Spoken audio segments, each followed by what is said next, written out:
There are moments in life when the weight of our struggles feels too heavy to carry. Maybe you've been there, staring at bills you can't pay, lying awake at night replaying mistakes, or wondering if God still hears you. This is the story of a man named Daniel, not the Daniel from the Bible, but an ordinary man like you and me, who found himself drowning in debt, doubt, and despair, until God handed him 10 timeless biblical keys that reshaped everything about his life. By the end of his journey, Daniel didn't just climb out of a $100,000 financial pit. He walked into peace, purpose, and restoration that money alone could never buy. And these same principles are waiting to unlock transformation in your life too. The breaking point. Daniel was 42. He was a husband, a father of 2 children who looked up to him, and a man who on the outside seemed like he had it all together. He still put on a smile every Sunday at church. He still showed up to work, even when exhaustion pressed hard on his shoulders. But behind the surface, his world was collapsing. His debt had snowballed into 6 figures. His phone buzzed daily with collectors demanding payment. His credit was shattered. He had tried financial courses, budgeting apps, side hustles, even loans from friends. But nothing worked. Every effort felt like pouring water into a bucket with holes. At night, he would lie awake, staring at the ceiling, whispering into the silence, "God, are you there? Do you see me?" One night, when the fear felt unbearable, he sank to his knees on the cold kitchen floor. With tears streaming down his face, he whispered, "Lord, if you don't teach me how to live, I'll never escape this. I can't do it anymore."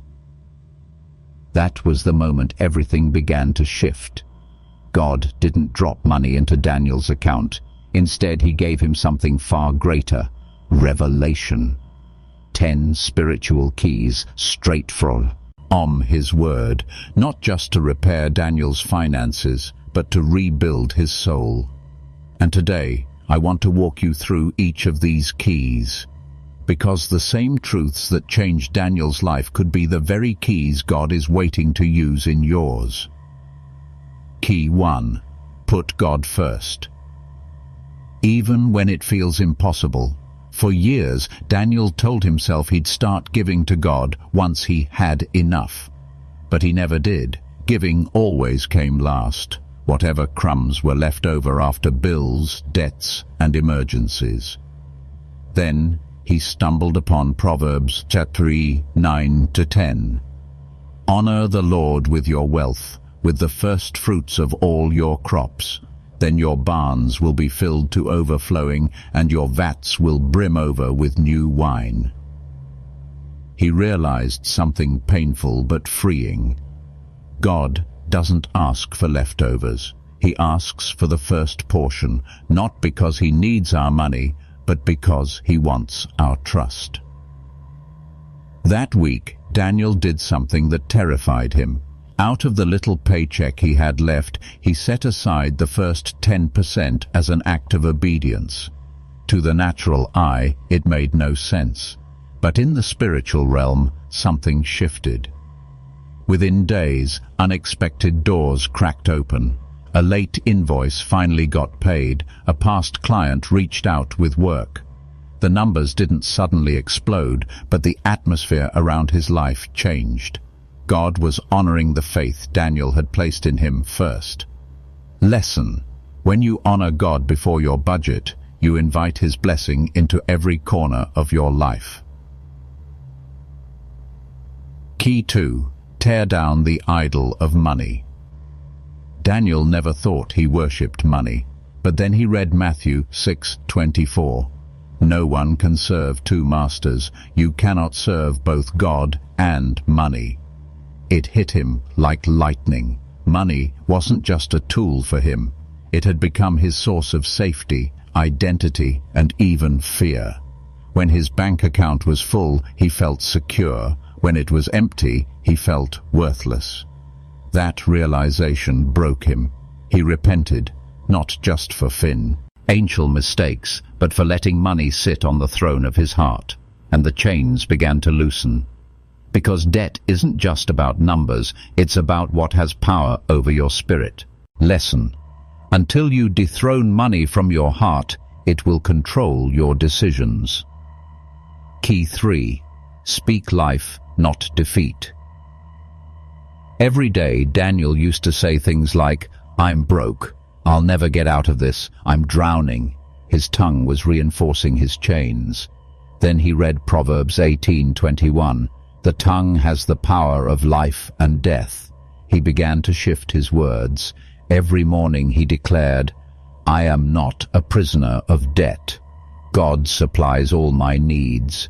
I will lend and not borrow." Slowly, his emotions began to match his declarations. His spirit rose with hope, because when your words align with heaven, heaven moves on your behalf.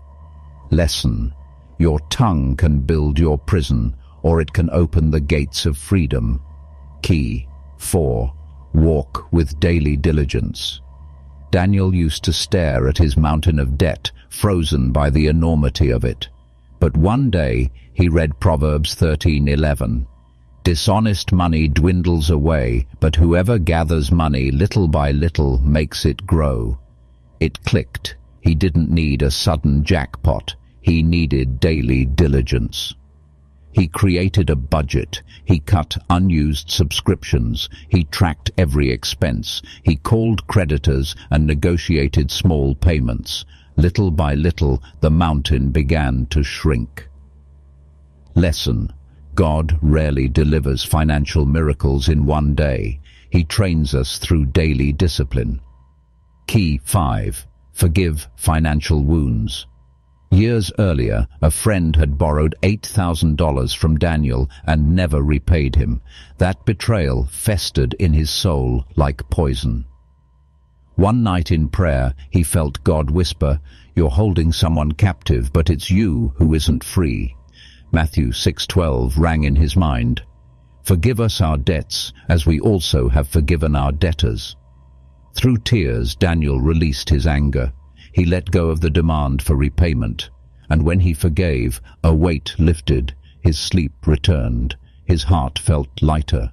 Within days, unexpected provision flowed in from another source entirely.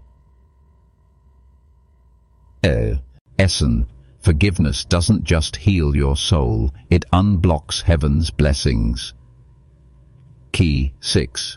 Trust God's timing. Daniel had always wanted fast results, but Ecclesiastes 3:1 reminded him, "There is a time for everything, and a season for every activity under the heavens." He realized his urgency came from pride. He wanted deliverance his way, his time. True faith meant trusting God's timeline, even when he couldn't understand it. As he let go of striving, peace filled his home. He worked faithfully, but without panic. Lesson: delay is not denial. Sometimes God is shaping you for the blessing before he gives it. Key 7. Choose contentment over comparison. Scrolling online, Daniel saw others with new cars, vacations, and lifestyles he couldn't afford. Envy crept in like smoke. But then he read 1 Timothy 6:6. Godliness with contentment is great gain. He realized discontentment had fueled his debt. He was chasing more to feel enough. So he shifted. He began thanking God daily for what he already had: a roof, food, a faithful wife, children who loved him regardless of money. Gratitude became his weapon against envy. Lesson: contentment isn't settling for less. It's realizing you already have enough to live whole. Key 8. Multiply, don't just manage.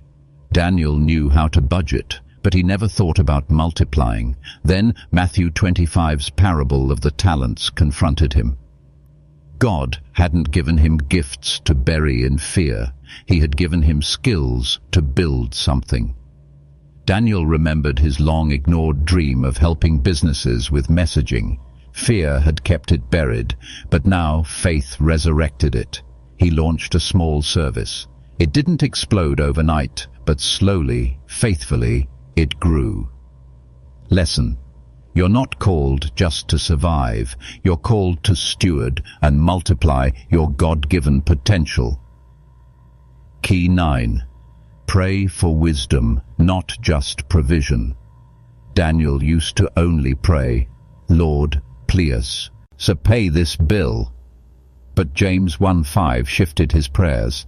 "If any of you lacks wisdom, you should ask God, who gives generously to all without finding fault." He began praying, "Lord, teach me how to think like you." And wisdom came through mentors, books, scripture, and quiet moments with God. He began to see patterns, break unhealthy habits, and adopt kingdom-minded principles.